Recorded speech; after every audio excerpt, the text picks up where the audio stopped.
So first I'll start off by recognizing that we are the last thing that stands between you and happy hour. We are, and actually when we started, talking about the panel today, we decided we really wanted to make this very interactive and almost as a couple of friends sitting at a bar having a conversation, and you guys get to be participating in with the conversation. So as we're going through, it is really hard to see questions over there, but if you do have them, let's come up. And we'll start off with doing a little bit of an introduction. And Koustuv, do you mind kicking off the pack? And Sure, since we put me on the spot. Koustuv Ghoshal, I'm responsible for the utilities vertical for Ericsson. Good afternoon. I'm David Woodham, and I manage our engineering group for SoLinc, part of Southern Company. Good afternoon. I'm Alice Moy-Gonzales, and since we're at a bar, I'll say I'm from New Jersey, but I lead all strategic development, business development at Anterix. We work with a number of utilities here, and happy to be collaborating with you all. Awesome. And my name is Joe Walsh. I'm the Vice President of Smart Grid Networks for NRTC. I'll start off and I'll just set a little bit of the stage. This has been a several-year journey for us, really, to get to this point. It probably started about 4 years ago when we started really looking at the needs and the future needs of communications for our member utilities to be able to communicate. And for those of you that are not familiar with cooperatives, we cover about 70% of the landmass of the continental United States. We also have cooperatives in Alaska and Hawaii. We represent, there's probably about 20 million meters that are covering all of that territory. So very rural areas. Cooperatives range in size from somewhere around 3,000 meters. And that was not a misquote, that is 3,000 meters. Largest cooperatives are a little north of 350,000 meters. Most fall in the range of about 25 to 30,000 meters. But we all have the same challenges and concerns and problems that the larger utilities have. But it's amplified because of the scale or the lack of scale that we have there. And one of the roles that NRTC tries to play is to kind of close the gap on that scale for our members. And as we looked around at the communications challenges, I'm struck by a story of a general manager for a cooperative out in Oregon that, I had a conversation with about a year ago. And the general manager talked about having to go through a PSPS, Public Safety Power Shutoff, because of red flag days. And already this cooperative, they don't have communications. They have a basically communication desert in much of their territory. About 30% of their territory has zero communications. So no cell coverage, nothing to be able to communicate out. And they already take the approach of, at the beginning of fire season, they drive their service territory, takes them better part of a day, and they put all of their reclosers into single shot mode. And they leave them there until the end of fire season. So you already have increased outages from transient events that are happening. But the story, when she had to go, they had a red flag day, and their only recourse was to shut the power down for the entire system for a little over a day. And when I talked to her, I'm saying, hey, so your members were without power for more than a day because the winds were blowing. Yes. Aren't all your members on well water? Yes. So getting good communications out there. We talk about safe, reliable, affordable power. Having the communications out to these devices is critical for doing that. And I think one of the things that we really tried to do as we launched our journey was we are big believers in standards-based networks. and LTE really with, reading through all of the industry journals and being able to talk to a lot of utilities, including Southern and Ameren and others, we quickly came to the realization that we not only had to have, a good wireless communications, it had to be LTE for that standards-based. And so we've all been on this journey a bit. I think, Alice, you and I were probably some of the earliest ones really kind of talking about this, because spectrum was one of the cornerstones of it. It took us a long time to to figure out how all of this was going to work. And particularly when we start thinking about, the larger utilities. And I guess maybe I'll kick it off and with you, and I'll invite David and Koustuv to jump in of how should larger utilities really think about, the spectrum in regards to the cooperatives and munis that they're surrounding? Yeah, so thanks for that question. I think most of you may know that Anterix holds 900 megahertz licenses across the US, in addition to Hawaii and Puerto Rico and Alaska. I'm ready to go. Let's go. That's what this collaboration is about. So, in our discussions with Joe, it was having access to the spectrum, which is usually the starting point in building out the network. Licensed spectrum, low band, which we know propagates further, is attractive, especially in hard-to-reach areas, to reach the workers and also the assets.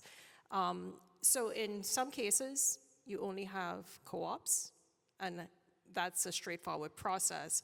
But as you're working with the co-ops, you realize that there are some cases it overlapped with larger utilities, IOUs, some of which already procured the spectrum. So we have been collaborating in what this framework could look like, and I think that's where we've come a long way to find a set of solutions that could work for these utilities. But I'd like to really take a step back on why we're on stage today with this collaboration. We're not just collaborating because we're friendly here, but of course that too, but it is because a real problem exists. And that problem that you talked about is the cost to serve is usually very high in these rural areas. I think back to, it was around 2021, and I look at Bobby because we were getting questions. I think we had 3 utilities that signed up to private LTE on 900 at the time. Of course, Southern was already leading the way. And they were getting questions from their executives and also their commissioners on, well, what benefit will this bring, like you heard in the earlier panel, but also can this support the digital divide? And 2021, it was our second year of COVID. So if you weren't working from home, you had your kids that were, at home, and having access to broadband was a real thing. There was a statistic in the Rural Broadband Playbook that we collaborated with UBBA on and a number of other entities. It looked at the richest county in the US with the access to broadband or the lack of access to broadband versus the poorest county. I was floored when I saw the statistics. 3.5% of homes did not have access to broadband in the richest county in Virginia, and it was 58% that did not have access, right, in the poorest community. And I'm curious on how they defined broadband for that report. It's probably pretty shockingly low. Exactly. And why that was so important, Joe, is it was actually NARUC, the Association of Regulated Commissioners, had issued that report from a task force, and they mapped the inequities that existed in digital to the inequities that existed within the grid. So by having advanced solutions for the reliability and resiliency of your grid, it really depended on having digital communications and real-time communications that we're talking about here. But if we couldn't solve the problem with affordability, and we couldn't solve creatively in making this a frictionless solution, it would be difficult for us to go forward. So, I'm really looking forward to the conversation on not just spectrum, access to spectrum, but also how the infrastructure and the services that our partners have to bring to the table to solve this difficult problem. Well, and I love the term frictionless. And, let's start talking about some of the friction that really kind of comes with deploying a private LTE network for a utility. Alice, you certainly kind of teed it up. For an infrastructure provider such as Ericsson, more particularly mission-critical infrastructure provider for utilities, one of the realizations that dawned upon us pretty early on, that now today, all through the day, we've been talking about IOUs making the case for PLTE deployment of fairly significant infrastructure to serve customers. Minor detail, as you get smaller and smaller in size, let's call it the 3,000 customer utility versus a 3.5 million customer utility, scale certainly becomes upside down. Two things. We realize when you think about kind of the end-to-end infrastructure, you've got the core infrastructure, the core network, then you've got the radio infrastructure and everything in between. You realize that the radio infrastructure is relatively simple from a math perspective. P times Q. You know what exactly each cell site is going to cost you, right? But what happens, so basically it scales by the number of sites you build. Minor detail, your core network does not scale linearly. Whether you're going to serve one customer or one cell site or 1 million cell sites, you still need a minimum size of that core. So these are some of the things we started to kind of look at, first purely from a benefit realization perspective, that what is going to be that per customer, per utility customer impact on the rate, if you will, right? Not only from an IOU perspective, but even from a co-op or a member utility perspective. What is that impact? And how do we, if there is ever something called as the easy button, how do we make it easier? Nothing is easy, but how do we make it easier? A consortium such as this coming together to create that platform that the smaller utilities, and particularly what I call as not so much the last mile, it is the remotest mile that can be served, by a consortium such as this. I mean, David.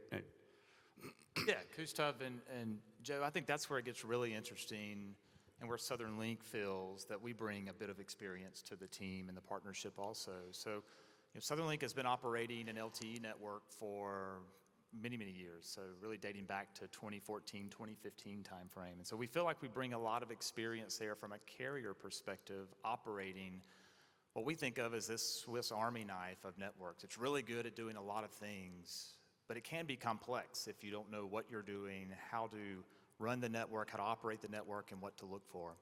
And so we talk about some of those complexities, and that again, I think that's what we bring to the table. And so Koustuv mentioned the scalability of the core. Well, SoLinc already has 2 geo-redundant cores. They both have plenty of capacity. We are using those day in and day out to run our networks.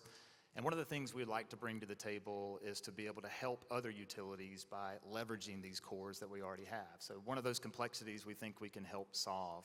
SIM cards are another complexity. Yep. And I think a lot of you have probably heard and talked about SIM cards recently, but this very small, little bitty thing, this little SIM card, can be extremely complex. Thousands of parameters on this SIM card. And again, the time and effort and engineering expertise that SoLinc has over the past several years operating the network, we can simplify that SIM card process by leveraging the work we've already done and then creating a very simple solution we can bring forward to this partnership.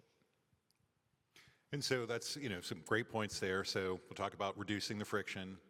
One is, obviously the core, standing that up, running that, all of the NOC operations, the SIM cards. How else are you looking at it, from, like, where are you expecting to kind of step in and the role that you'll be playing with the cooperatives?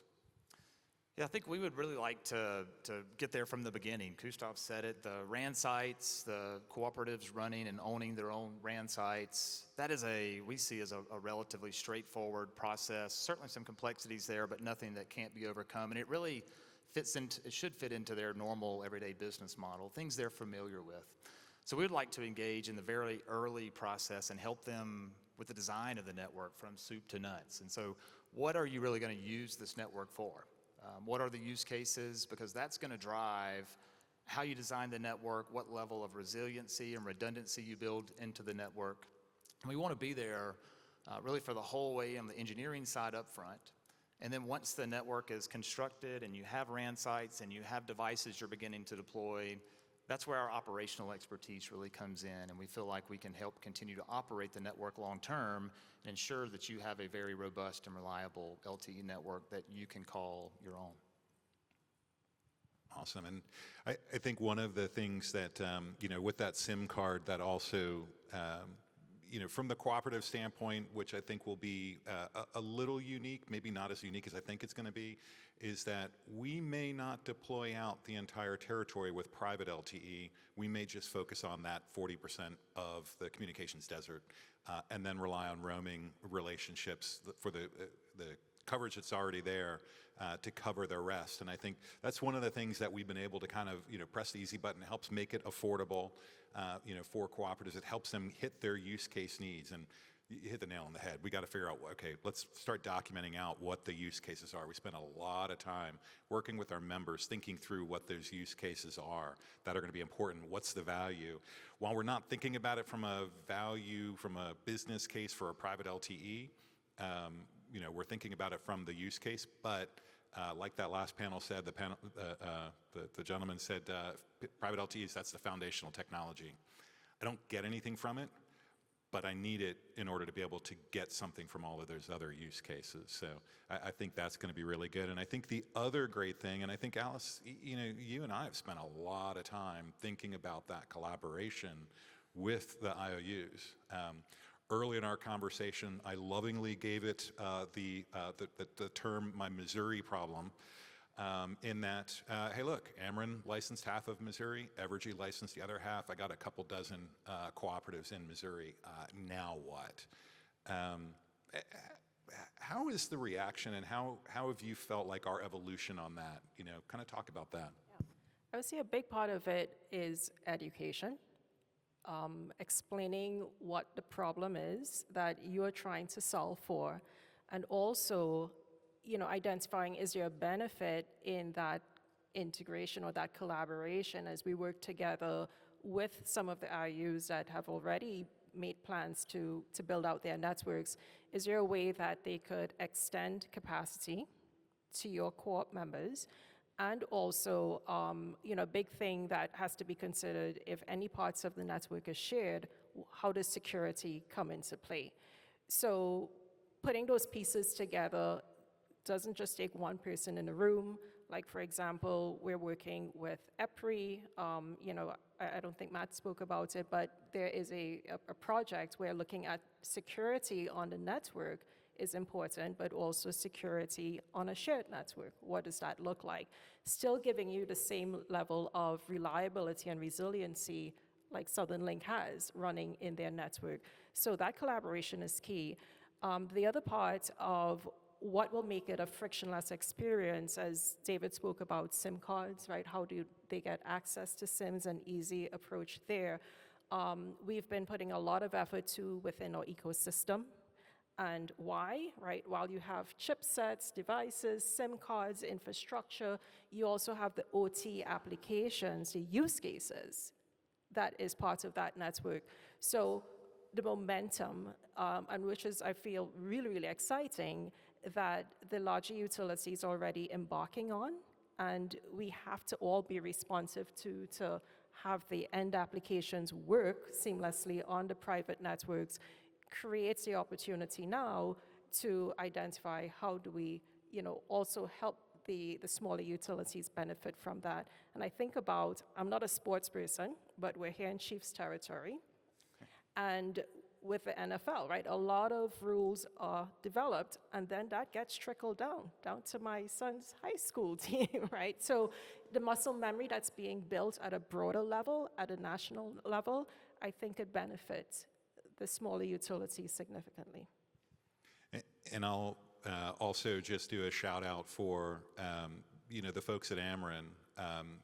One of the 7 cooperative principles that really kind of drive and govern how cooperatives are supposed to operate is cooperation amongst cooperatives.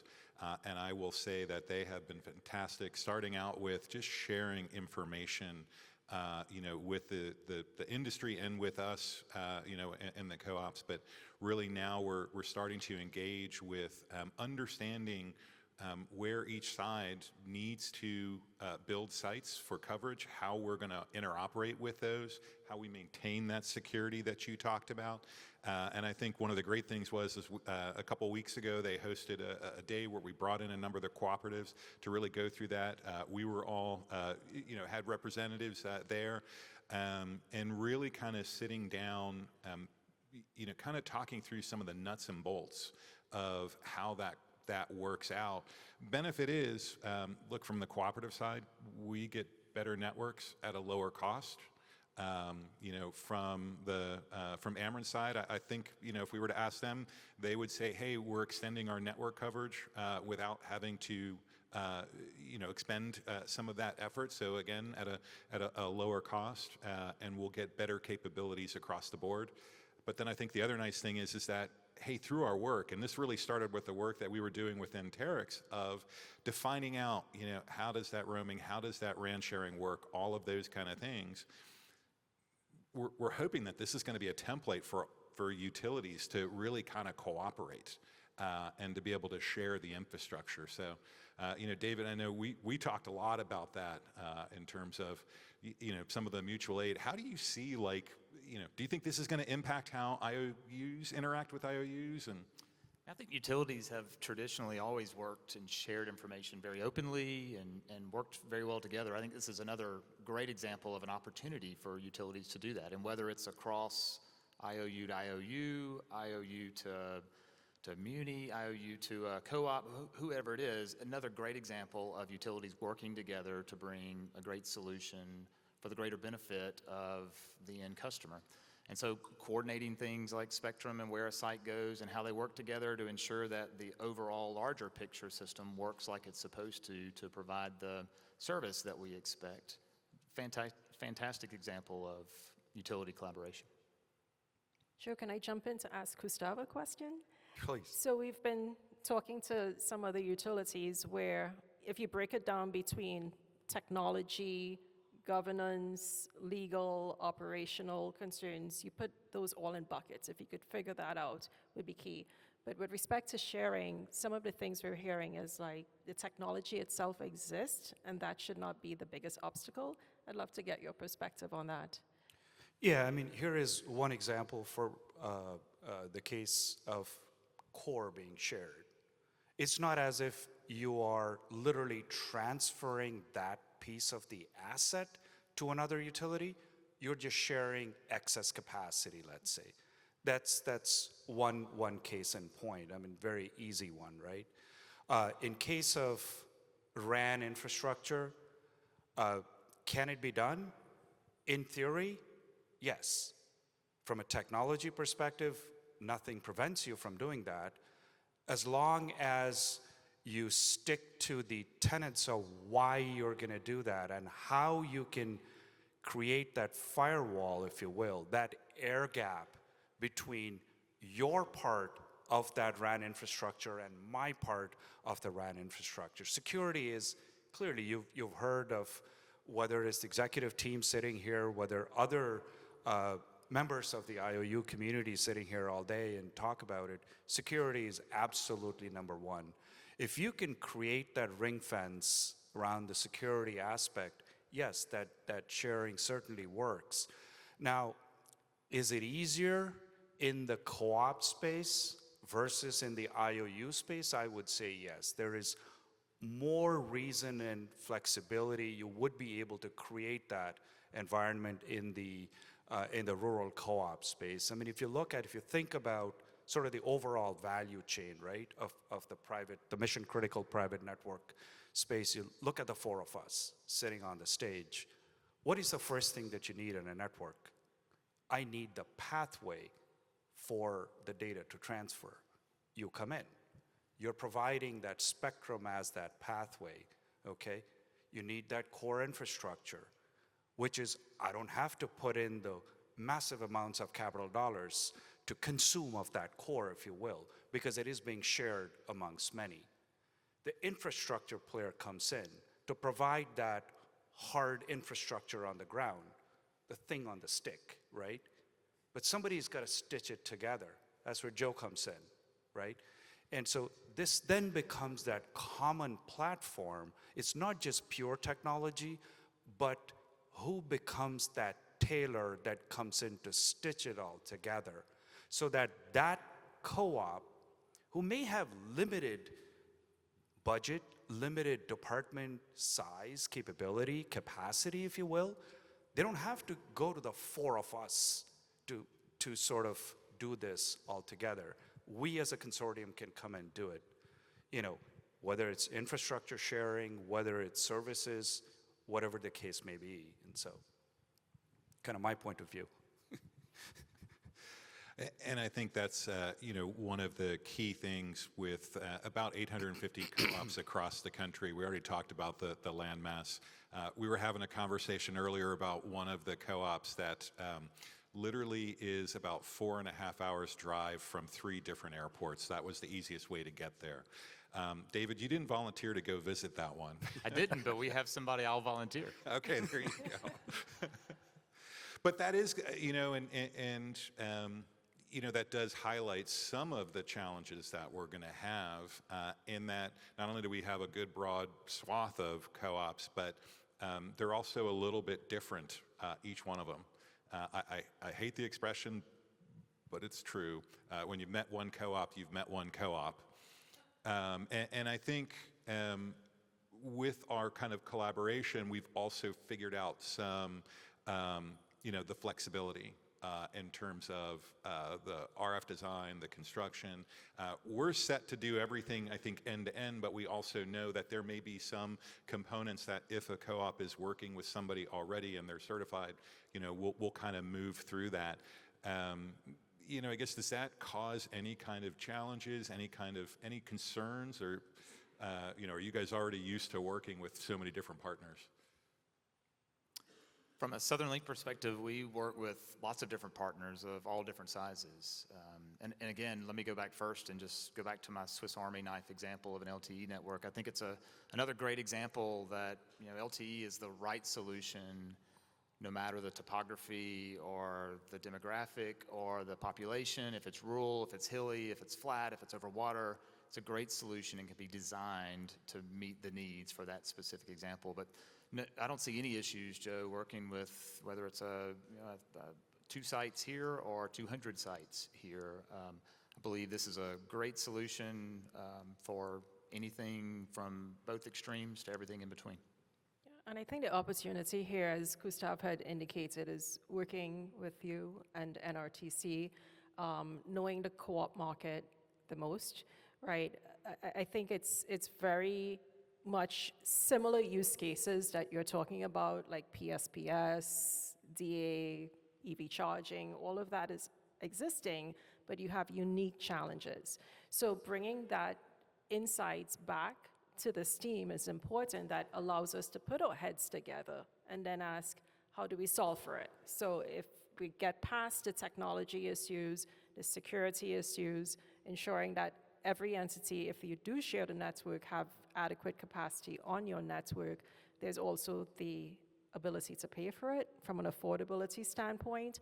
I know we've worked together looking at different access to funding that the co-op market has in particular, which could be a great opportunity, but also if there's economies of scale that they're benefiting from, that they're doing that. And I think the creative solution that you're working with, especially with SoLinc, is all about, as you talk about, right? How could you make it affordable to your customers?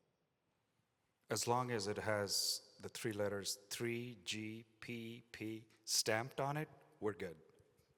Good ad. There you go. There you go.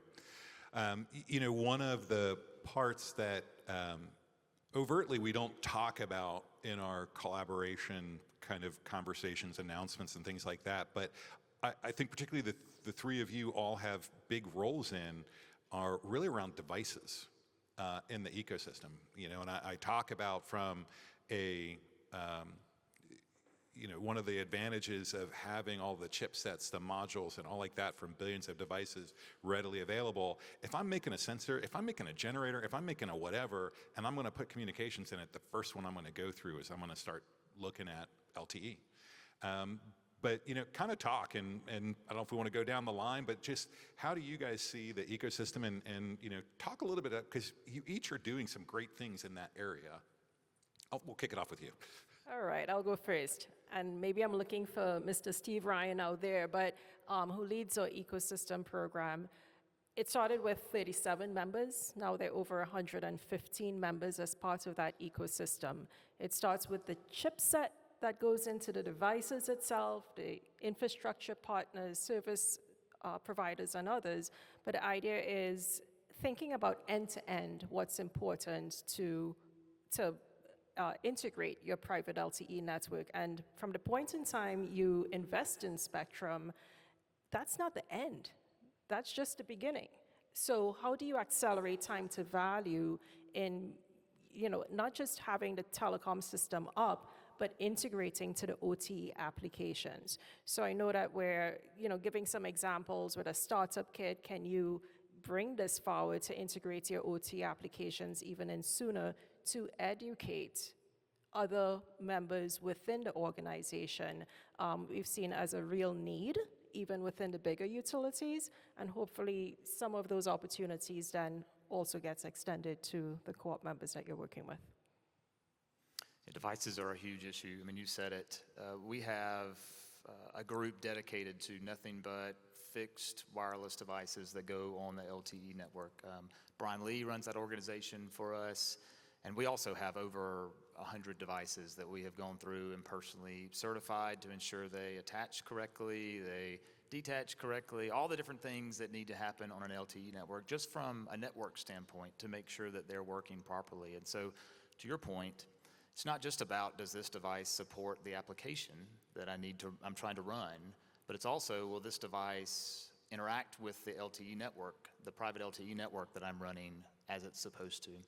And again, just multiple different layers of testing there, but PTCRB is a really big deal, and we do a lot of internal testing to ensure that each of the devices that we allow to attach to the network are safe, secure, reliable, do the things they're supposed to do. They don't contain Chinese components or are owned by a Chinese company. Just all of those things that a utility would typically do, we go through our certification process in that list of 100 devices we've certified. I mean, the device ecosystem, if you will, is probably one of the longest poles in the tent, right?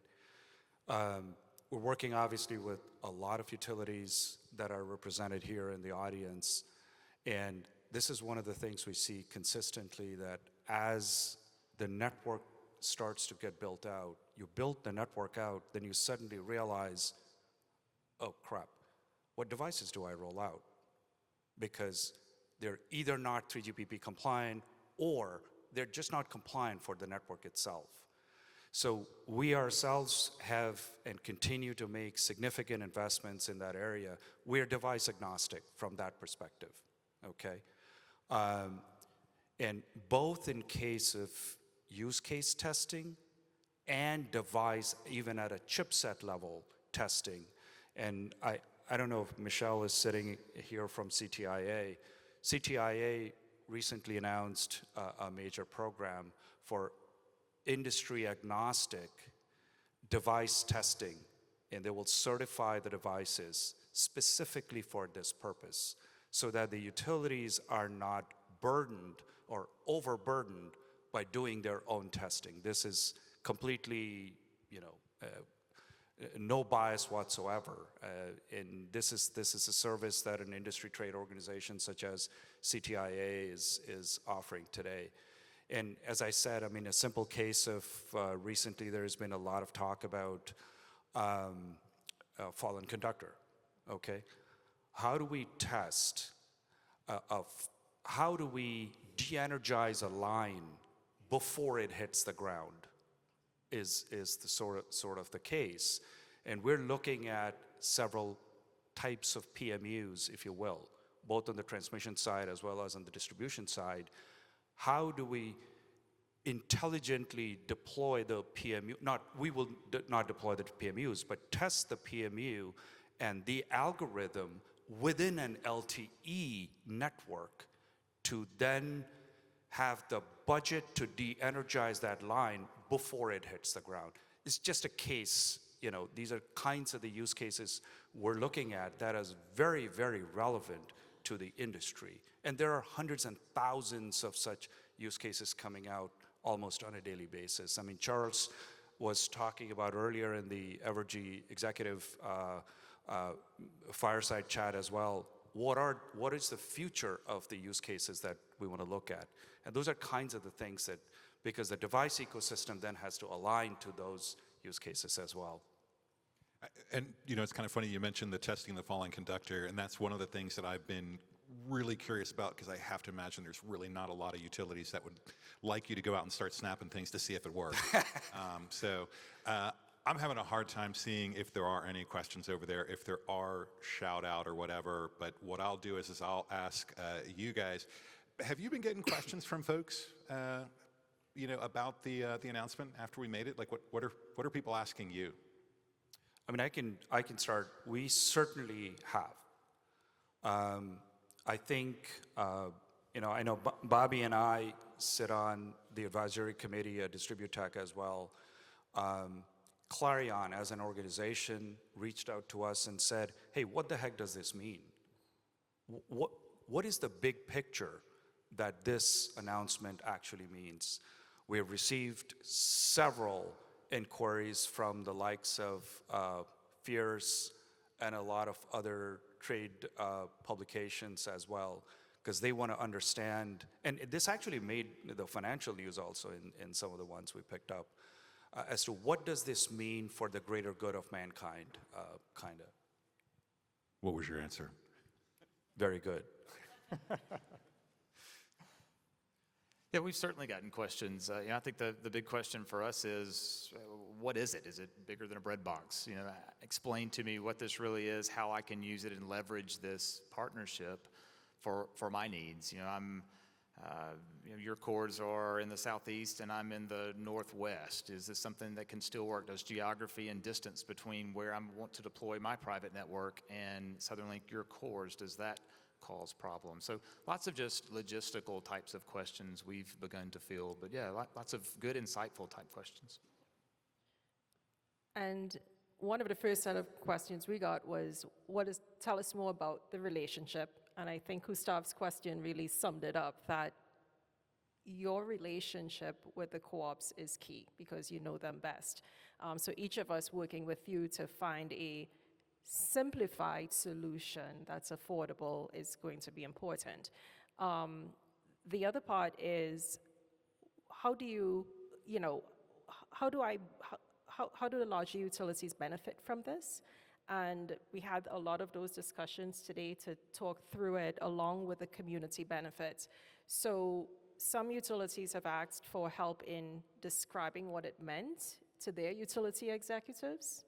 So telling that story, whether the story is already out in Fierce Wireless or another media, or it's sometimes having those one-on-one conversations is going to be key. Awesome. Well, let's do a couple of quick takeaways. Maybe I'll try to limit everybody to 30 seconds. I'll kick it off since I'm just asking you this question so you can think about your 30 seconds. And I would say, my two big key takeaways, I think, for the cooperatives that we're working with is, we're trying to create that easy button to really simplify and streamline getting connectivity out to the devices. And I would say for the larger utilities and the investor-owned utilities, we've got the model for collaboration that helps you out, it helps us out, and we think it's really exciting. I would say that the benefits of private LTE has been well described over the past 2 days. How do you bring those benefits into the smaller utilities with the scale and momentum? So, driving that forward is going to be important, and the more insights that we get allow us to refine it and simplify it.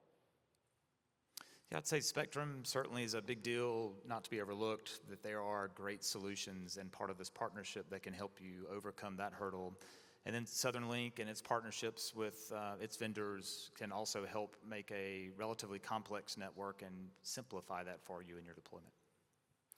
I mean, I would say the hallmark of this is going to be this collaborative approach. It brings incremental benefits, shared benefits to the rural co-op community. And I think shared investment, shared benefits, that's probably key. And I really want to thank each of you and your entire organizations. I know over the last 4 years, there have been times, maybe a few, where I've been a bit of a pain. But the way that each of your organizations really kind of came back when there were challenges, figuring out what the solutions are, working with us, not just as a customer, but as a utility, as a cooperative, and as a partner. So please, extend the thanks to your entire team. So Thank you, Joe. Thank you. thank you, guys.